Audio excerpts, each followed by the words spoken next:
Hi, this is Ostrom. Thanks for checking out another one of my videos. Today I'm going to show you how to make a toilet cut using an octagon instead of a circle. What this will allow us to do is use our wet saw instead of a grinder. We like to do it because it's not as many chips, it's not as dusty, it's not as loud, and it's just a little bit easier for us. I think it's faster too. No need to cut a circle because the toilet's going to sit on top of it. So we use straight lines and a stop sign pattern, an octagon. So let me show you how we do it. First thing is we have our tile layout here.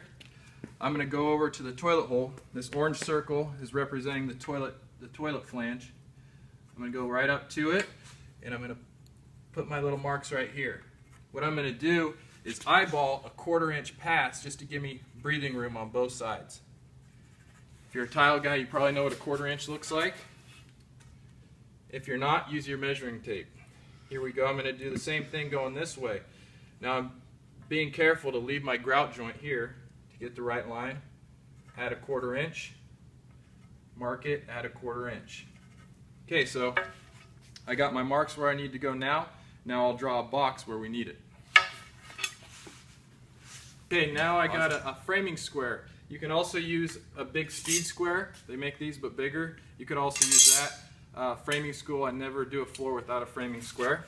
So if you have this, now I'm just going to square up on the edge of my tile using the marks that has the 1/4 inch past it, and I'm just going to draw a box here. Making sure I'm square here, so I keep a nice square line right there. Here I should be square off of this line here and this one. That, flip it over and make my last one here. Square there, add a 1/4 inch. We've got our line. Next thing we're going to do is we're going to draw the stop sign part, the diagonals on here. I like to use my speed square. I got a magical measurement here. If this square is 7.5, which it should be, because the toilet flange is 7. Remember, we added a 1/4 inch to each side, which made it 7.5 to give us some breathing room. Now what I can do is use 2¼ inches to go here. I'll measure 2¼ off of this side here, and I'll do the same thing over here, 2¼ and I'll do the same thing off of here, 2¼ and I can take my speed square. Why don't you come take a closer look at this. This measurement here is 2¼ from here to here. I know that's probably upside down, but now I can make my diagonals here, here, here, and there. Now what that does is gives me equal sides going all the way around. So here you can see it's, once we got this box that's 7.5 by 7.5, if we measure 2¼ here, 2¼ here, we got 2¼ off of this line from here, 2¼ and you only have to get these 4 marks, and then you just use your speed square. Okay, so now we're at this point. Now if you do want to use your 4.5 inch grinder, you can stop with the marking here and you can just make your cuts this way from the top. Since I'm using the wet saw, I'm going to have to cut from the back. So using these same lines, I'm just going to carry my mark over to the back. Got marks there.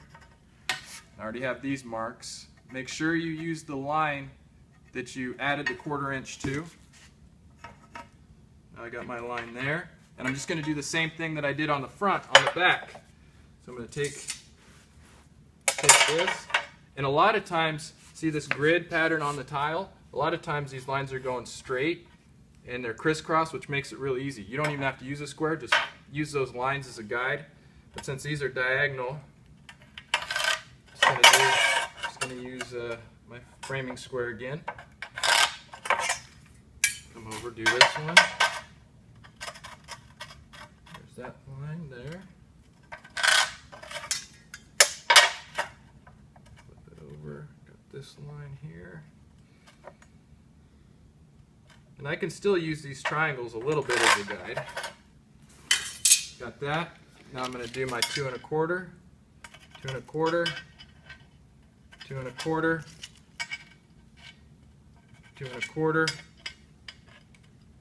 2¼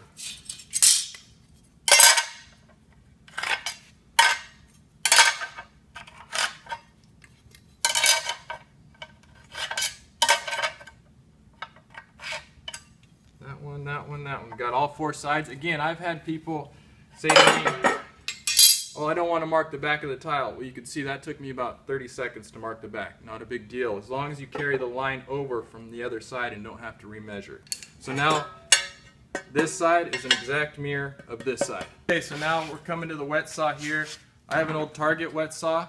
A lot of you guys probably have the new DeWalt's, which make this really easy actually, because it has an adjustment where you can lift up the whole head and plunge down on the tile, so you can lay the tile flat, and that's really easy. I do it the old school way.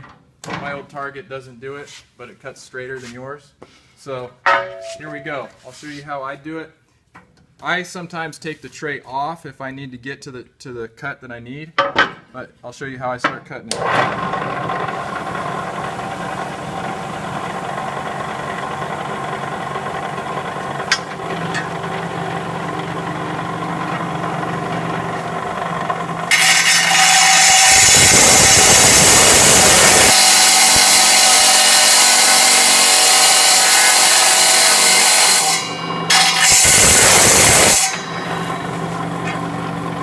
You want to make sure you don't go too far past the line.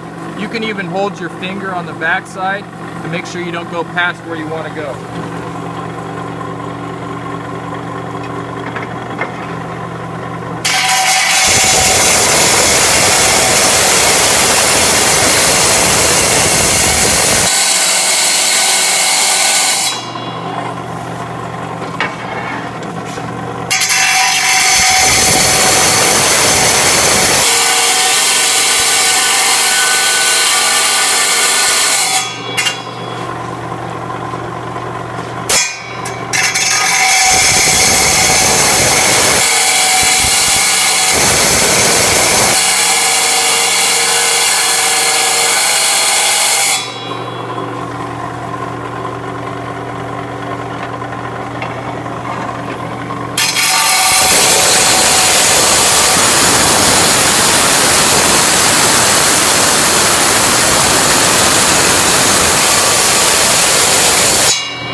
Cleaned it up, got our stop sign out of there. Now you can see what it looks like. Again, you have to go back. Have to go past each one a little bit to get it to cut through the front. But once you get the feel for it, it's pretty easy to do that. So that was a lot faster than cutting a circle. Let's see if it fits. Okay, so now we'll make sure it fits. Here we go. Put our tile down. And you can actually see it's about perfectly centered in here. Doesn't have to be perfect, because where the toilet sits on this hole, you have about 1.5 inches past, if these were the bolts, you have about 1.5 inches. So there's plenty of room.